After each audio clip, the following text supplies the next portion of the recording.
and unsurpassed, penetrating and perfect Dharma is rarely met with, even in 100,000 million kalpas. Having it to see and listen to remember and accept, I vow to taste the truth of the Tathagata's words.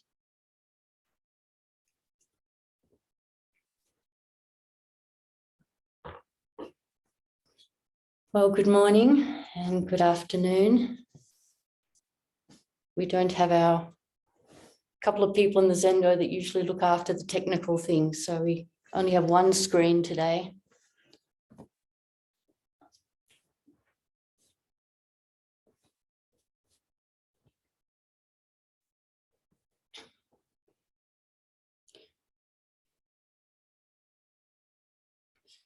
A koan that I've loved for many years is case 52 from the Book of Serenity, Chao Shan's Dharma body. And it goes like this. Chao Shan asked Elder D, the Buddha's true Dharma body is like space. It responds to things manifesting its forms the way the moon appears in the water. How do you explain this responsiveness? And D said, it's like a donkey sees a well. That's most of it, but not the whole thing. It's only 80%. Kaoshan asked, how do you see it? And D said, it's like a well sees a donkey.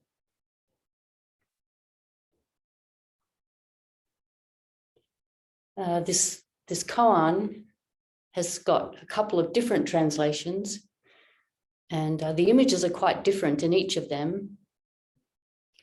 But this is the one I came across first, and I have a special fondness for it. Koans are wonderful in that they create this imagery for us. And so in this one, we have this image of a donkey looking down into a well.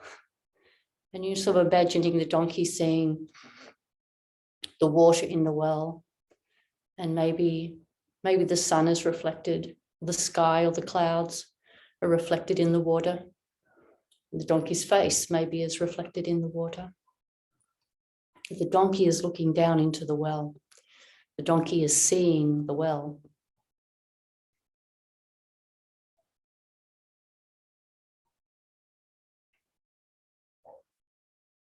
And a donkey is, kind of an ordinary animal. So it's nice to think of ourselves as being like a donkey. Just an ordinary animal, just a donkey. Gazing down into the well.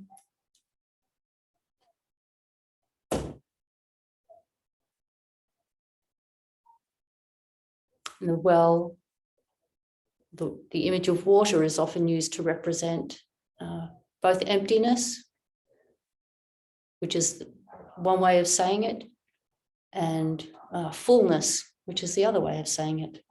So the water can represent that each thing lacks a separate entity, but all of us come from the same source. All of us come from the same source, which water is often used as that source. We're all made of the same source. So the donkey is gazing at that.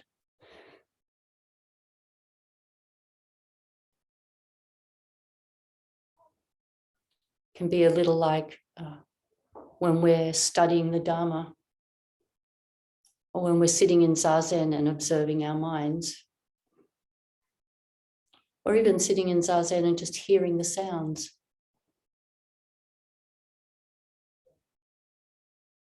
Or walking along and noticing the trees and the sky. We're like the donkey looking down into the well. I like this image because it's giving the donkey this kind of consciousness. The donkey is intentionally looking at the well. And I like that. We can, as humans, tend to think of ourselves as the center of the universe. And it's nice in this image that it's not a person looking at the well, it's a donkey. It could just as easily be a dragonfly or a frog or any other animal.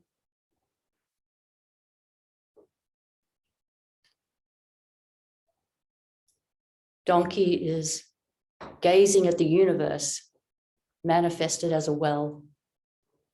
And the donkey's looking into the well, it's like it's seeing the whole universe.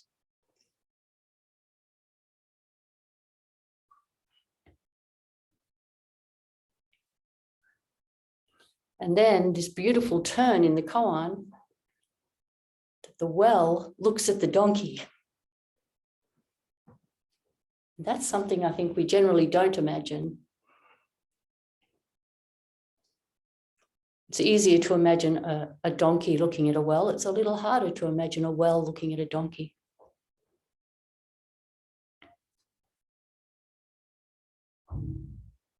But I love the thought of that, the idea of the well gazing up at the donkey, gazing down at it. It's a beautifully intimate image. And we can practice relating to things that way. We can practice relating to objects with a greater degree of curiosity and respect, as if those objects are actually calling out to us, as if those objects are seeing us. We are seeing them and they are seeing us. It's a nice way to chip away at the self-centered, self-referencing style that we tend to have, where we tend to see ourselves at the center. It's nice to soften that by imagining that the things that we engage with are responding to us.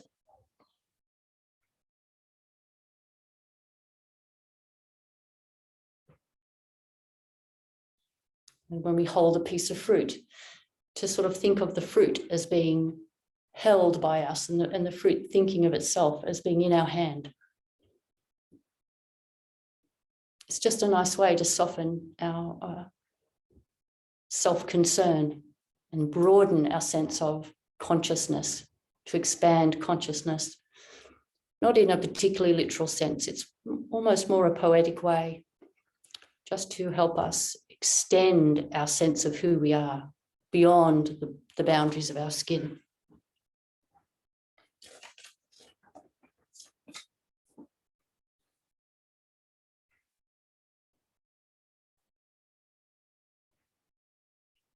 I remember I got the first flavor of this idea of thinking of the non-human world as calling out to me when I did a sesshin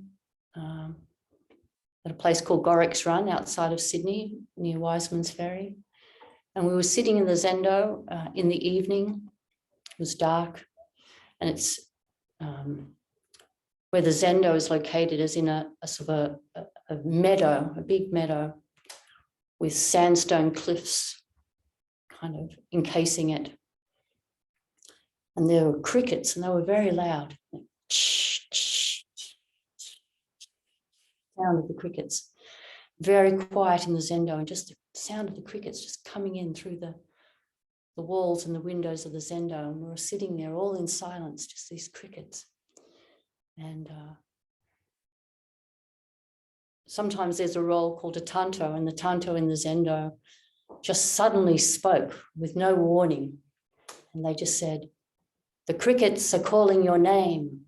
What is your name? What is your name?" Just like that, into the silence with the crickets. And I was just so captured by that. The crickets are calling me. It was a beautiful experience. Crickets are calling my name. And then this, beautiful question, what is your name? What is your name? Who am I? Am I just this thing, just this skin bag, just this skeleton with skin and stuff inside? Am I just that? Or am I really like the well, And there's a whole universe in the well, manifesting as the well, manifesting as the donkey, as the crickets, and as us sitting in a zendo. And so now I often think about things a little like this way, just flipping it to the other side, not just the donkey looking at the well, but the well looking at the donkey. So when I'm growing vegetables, I have one sense of me that thinks that I'm a gardener and I'm growing carrots and I'm growing tomatoes and so on. But then I sort of flip it to the other side and they're doing the growing and I'm just kind of like a witness. They're growing, they're doing it. They're doing it for me. Just like the crickets are calling my name. The carrots are growing for me. The carrots are bringing me into existence. The tomatoes are bringing me into existence. This way of thinking, of just flipping it the other way, kind of generates a lot of gratitude. And kind of like the opposite of jadedness or the opposite of disregard. It really generates a sense of regard and care and interest in things. To think of it this other way.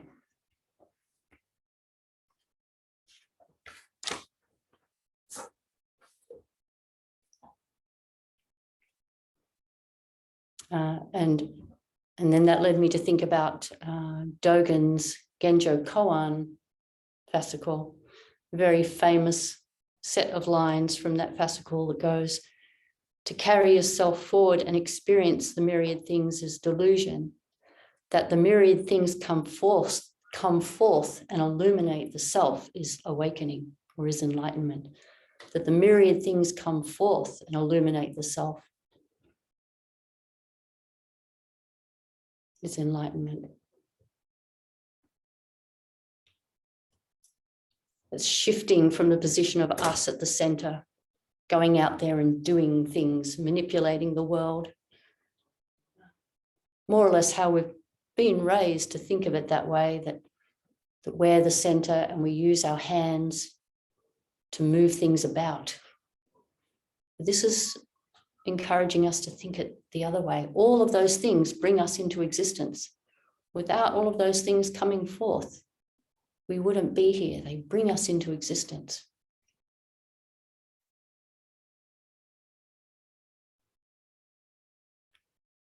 So the other translation to this koan, in the end, it's the same, I think the same meaning, but has quite a different flavor. So I'll read out this one. The pulley and the well. Chao Shan asked Elder D. The Buddha's true Dharma body is like vast space. It manifests in appearances in response to beings, like the moon in water.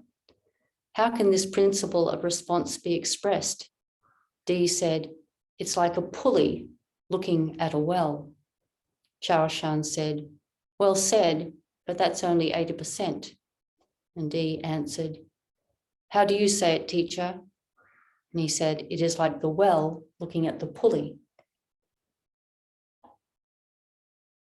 So I've heard that the reason there's these two different, really different translations, one thing I've heard is that there's an old English word for a pulley, like the pulley and the rope and the bucket that drops down into the well. There's an old-fashioned word for pulley, which is donkey. And that then over time, we've misunderstood that and turned it into an actual donkey as the figure in the koan. That's one thing that I've heard. And the other is just that it was a copier's error in transcribing the Chinese and just changed the character. So the original character was actually a pulley, but over time we've gone to think about it as a donkey. But I think it's really nice that we've got these two quite different ways of looking at this koan that end up in the same place. So with this, seeing the koan this way, you've got a pulley with a rope and a bucket attached that, gets dropped down into the well to pull up the water. And here, the pulley, the bucket, and the rope are looking at the well, and then the well is looking at them.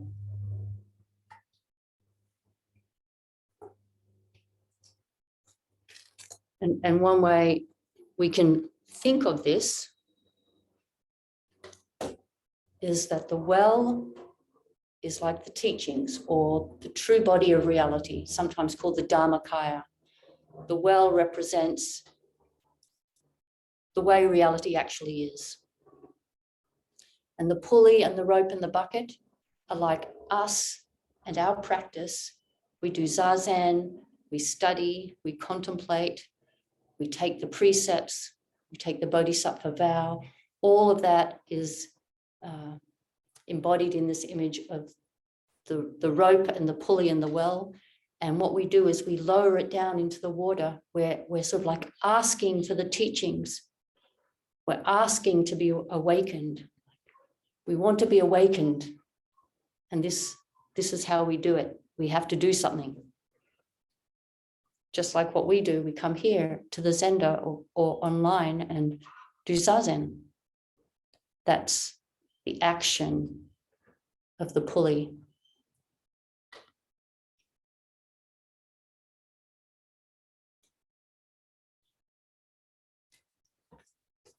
So I'm going to read a little bit from Reb Anderson's The Third Turning of the Wheel about this koan.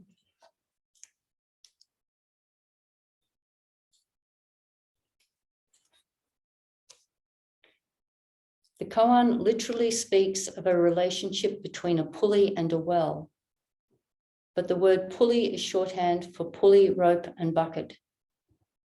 It's a metaphor for the process of sentient beings requesting a meeting with the pure Dharma body of the Buddha. The pulley, rope, and bucket are a way for us to request water from a well.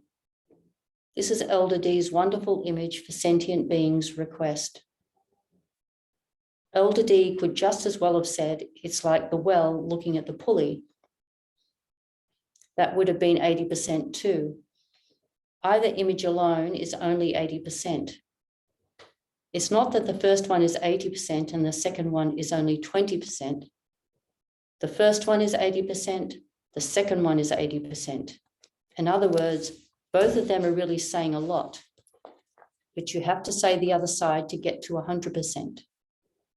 In this story, 80% and 80% makes 100%. Two really excellent responses make 100%. And I really like this too. The way it's saying that the donkey looks at the well or the pulley looks at the well as 80%. Like that is really good. That's really good. But there's another side, which is that the well looks at the donkey or the well looks at the pulley. But like Reb says there, it's not that that's just an extra little bit or the two are 50-50. Like it was 50% each. I don't know, it feels a little too technical or rational to say 50%, 50%.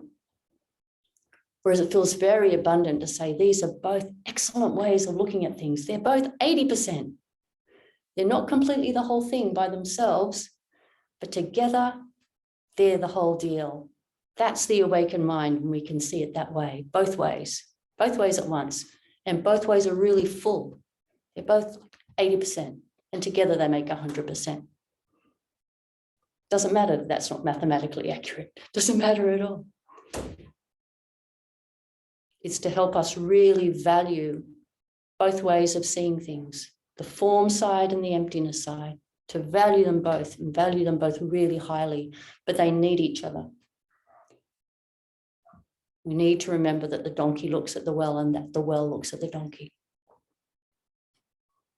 And I actually was thinking a little bit like the yin-yang symbol. In that symbol, each side actually has got a really full quality to it because there's a big sort of full piece and then the little tail in the yin-yang symbol. They're both really full. And even though they are kind of technically 50-50%, one's half, one's the other half, they have a full feeling to them. So in a way, they're a bit like 80% and 80%, making 100%. That's my feeling.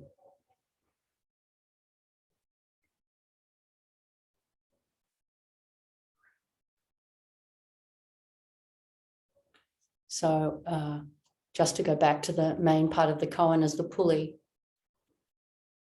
this image that this is what we're doing when we practice. We want to wake up. We want to understand the nature of things. We want to drink from the well of enlightenment, the well of reality. We want to drink that water. And so we do what we need to do in our practice, which in our tradition is to do zazen, to contemplate, to study, to practice good deeds through the precepts often and through the bodhisattva vow.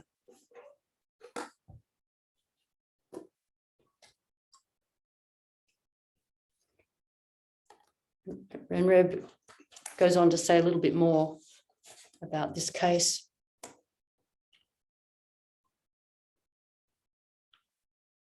Think about this case and look at how the pulley, rope, bucket, and the well are looking at each other. The sutra says that the root condition is the power of the Tathagata's blessing. So in this koan, the main thing is the well with its water. Still, we need the pulley and the bucket to request and receive the water. The well has its water and we have our pulley and bucket. Getting the water is the point, but you've got to have a pulley to get the water. In this way, we are sympathetic to the Dharmakaya and the Dharmakaya is sympathetic to us. By cultivating the bodhisattva practices, we become more and more intimate with the true body of Buddha. Carrying the metaphor of the koan even further, one could imagine that before the pulley and the bucket, someone dug a hole in the earth to make a well and reach the water. This is like our great Buddha ancestors who realized and transmitted this Dharma body to us. Now we have a well in our world, and the water coming forth is a sympathetic response to the effort of creating the well.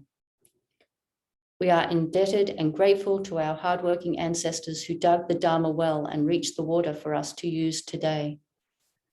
Thus, we can set up the pulley and bucket of our bodhisattva practice to touch and bring forth the true Dharma waters into our life. The Dharmakaya responds to us depending on how we practice, just as the well responds to the pulley and bucket depending on how they are used.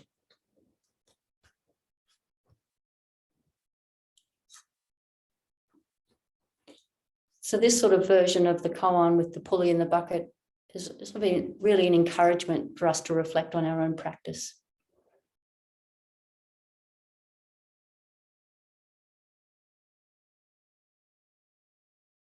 How are we conducting ourselves each day?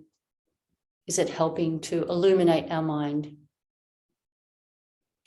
Not that we have to be kind of like nose to the grindstone every minute of the day. It's fine for us to relax and just be who we are with our personalities and our many different commitments.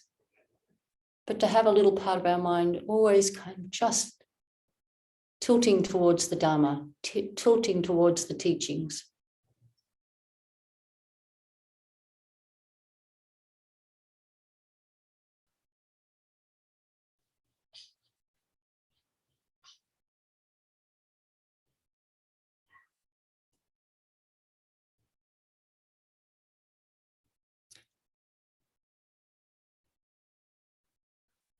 I think I might stop there and see if anybody wants to say anything or ask anything. It's nice to have a bit of conversation, so please feel free to contribute to some sort of conversation.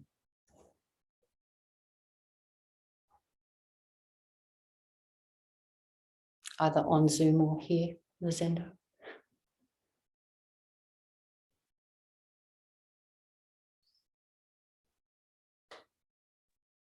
Hi, Neti. Hi, everyone. This is Kai. I was just going to, hold on a second, Kai. I was just going to say, and if nobody says anything, then Kai's going to have to go first. I know. Oh, gosh, I'm such a... Go ahead, Kai. I really liked, I was thinking quotable quotes, you know, when I'm in other Dharma teaching centers, I often pull out something that I've heard from another place. And when you said, now where did I write it down? We don't always have to, we don't always have to be thinking every minute of the day, this is, a Dharma opportunity, life is zazen, all of that, but that there's always a part of our mind that's tilting towards the Dharma, tilting towards the teaching. I love that. I love that. It's one of the things you're so amazing at. You take what could be a really complicated concept and you make it everyday user friendly.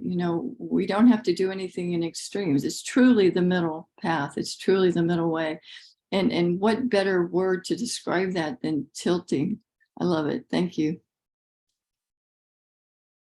You're welcome. Fiona. Thanks for the teaching, Neti. I can't help thinking today I'm in the 20%. Like I filled with doubt and a sense of lack, and I love this idea, particularly on Mother's Day. And I'll just share briefly. I was thinking about contact with my mother and being in her world, and then I thought I can invite her into my world, and I felt much more at peace with that.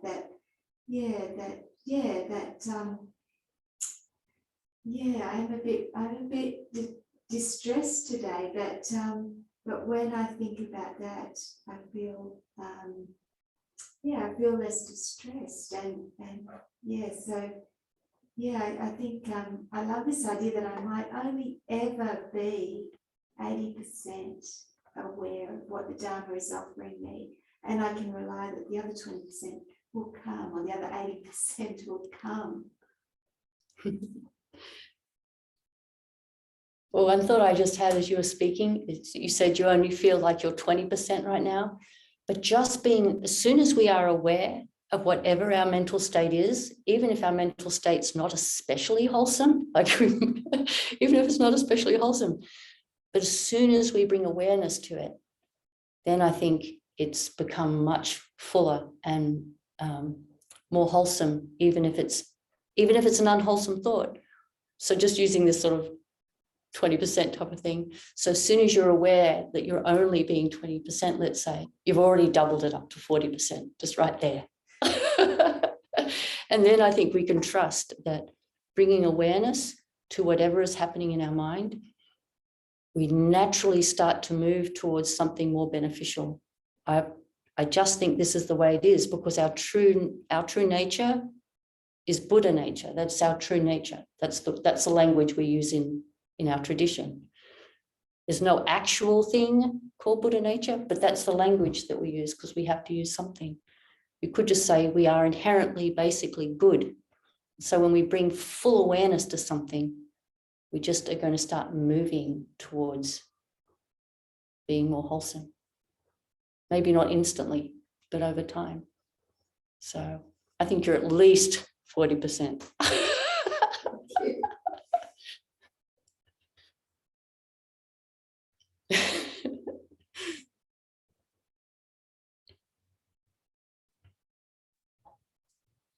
John? I was interested in, I think you called the water in the well, was it the Dharma's body? Yeah, it's sometimes called Dharmakaya, which is like there's sort of three bodies of Buddha, just it's the way it's described. And the Dharmakaya is like the reality body. It's like the way things actually are. Yes. Okay. So the well, the water in the well can be like a metaphor. And it's also, I guess, a metaphor for emptiness as well. Yeah, well, of course, that's the way things actually are. Okay. We can say emptiness. Emptiness is, I think, I really like emptiness as a concept, but also people do get kind of confused. People get confused by it. So boundlessness sometimes is a slightly easier word for people to access it. Each thing has no boundary. just an appearance of a boundary. And when everything has no boundary, then everything is empty of separate existence, and that's where the word emptiness comes from. But I like to use emptiness because it really encourages us to have to work hard to understand what that word is saying. And I like that. So it's quite interesting. They're using kind of contradictory symbols and signifiers to talk about the same thing. that's right. And Zen, I think Zen is particularly prone, particularly prone to using what appear to be contradictory words, fullness and emptiness actually meaning the same thing. Yeah. I like your nail polish.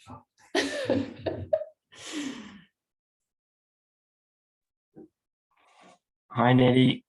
Hi, Bill. I really loved the imagery of the vegetables growing you rather than you growing the vegetables. Is that does that relate to the idea of everything having Buddha nature that we were talking about last week? Yeah, it does. I mean, all of these teachings end up pointing at the same thing, which is just like Thich Nhat Hanh calls it interbeing. Everything is completely interpenetrating everything else all the time. It just doesn't look that way. It just doesn't look that way. But once we really open our mind to that, then we start seeing it. We start seeing it actually, even just in the conventional sense, we start seeing it everywhere, that our bodies are nourished by all the different elements and so on. But also I just like the kind of mystery of thinking about it this way, that the vegetables are growing me, even without explaining it. There's something just, the poetics of it, thinking of it that way, and that the well is looking at the donkey. Yeah.